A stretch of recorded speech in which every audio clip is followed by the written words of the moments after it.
ሰላም ጤና ይስጥልን ውድና የተከበራችሁ የቻናላችን ቤተሰቦች ዘወትር አክብሮታዊ ሰላምታችን በያላችሁበት ይድረሳችሁ እያልን ለሰዓቱ ለእናንተ ይመጥናሉ ያልናቸውን ዕለታዊ አነጋጋሪ መረጃዎችን ልናስደምጣችሁ በተለመደው የመረጃ ሰዓታችን ተመልሰን መጥተናል።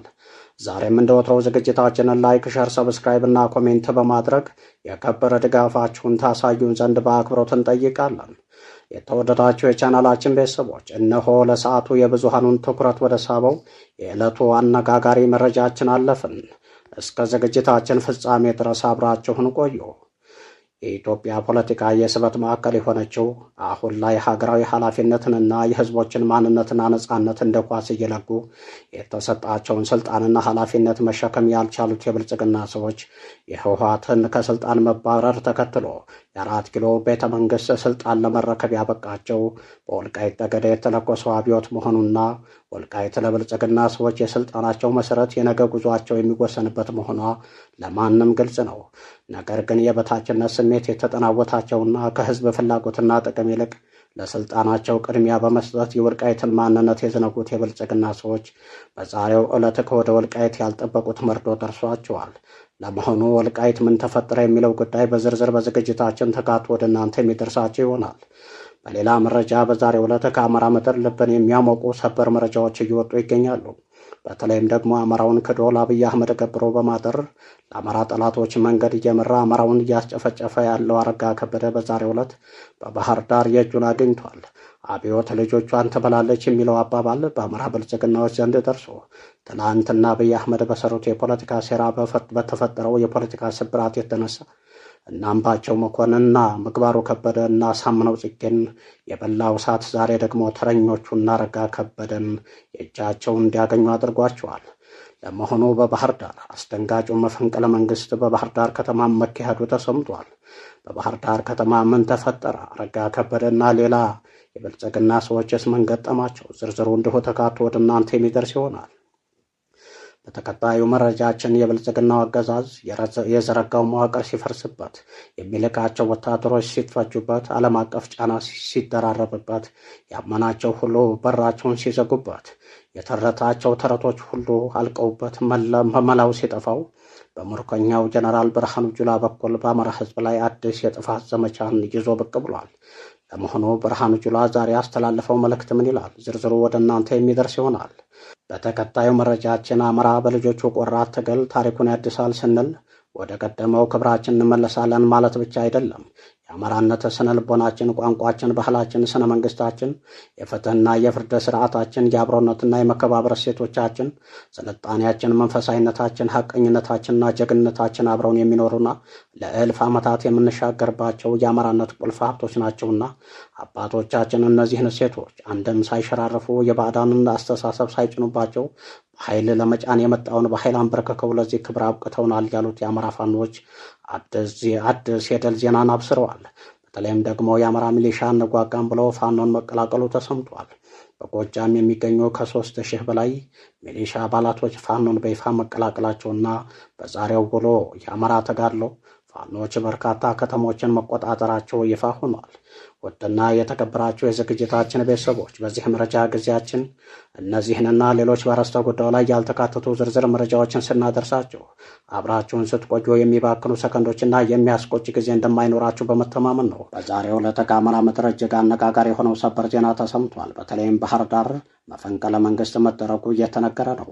እንደምናስታውሰው የብልጽግና ስርዓት ወደ 4 ኪሎ ቤተ መንግስት ከገባበት ጊዜ ጀምሮ በአማራ ላይ ከሰራቸው ቀዳሚ ሴራዎች አንዱ የሆነው አማራ መሪ እንዳይኖረውና የአማራ ጥያቄዎችን በተረጋጋ መንፈስ ሊመልስ የሚችል መሪ እንዳይፈጠር በየጊዜው የክልሉን ርዕሰ መስተዳድሮች በመቀየርና እንዲሁም ስለ አማራነት መታገል የጀመሩትን የአማራ መሪዎች እንደነ አምባቸው መኮንን የነበሩትን በሴራ ፖለቲካ በመብላት አብይ አህመድ አማራውን ለማጥፋት ከሰራቸው ሴራዎች የመጀመሪያው ነው።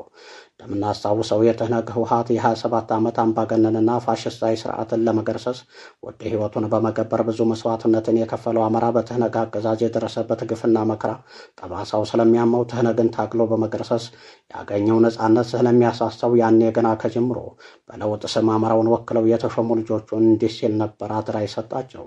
የተረከባችሁት የስልጣን ወንበር መሰረቱ የአማራ ልጆች ደምና አጥንት ነው።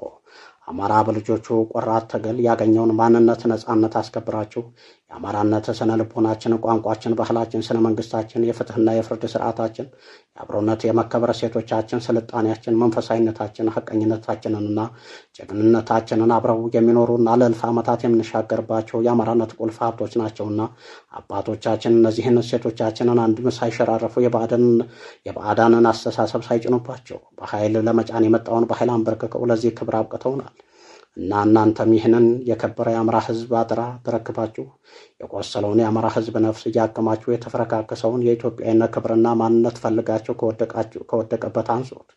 የዚህን ምስኪን አማራ ህዝብ ፍርሃቱንና ድንጋጤውን አርግቡለት።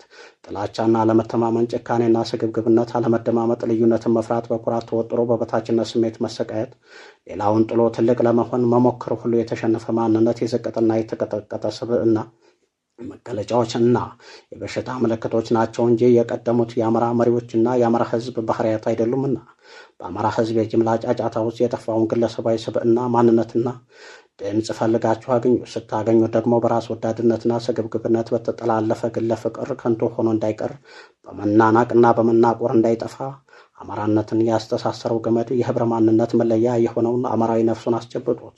ስልጣኔ የሚፈጠረው በግለሰብ ነጻነትና በህዝብ አንድነት መካከል ባለው ሚዛን ላይ ነው።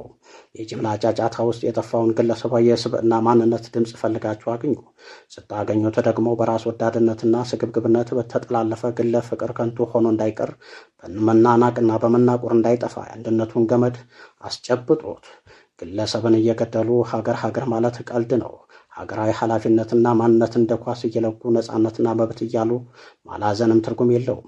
የአማራ ልጆችን ፈውስና እድገት በሰው ህይወትና ክብሮነትና እኩልነት ላይ መስርቱት።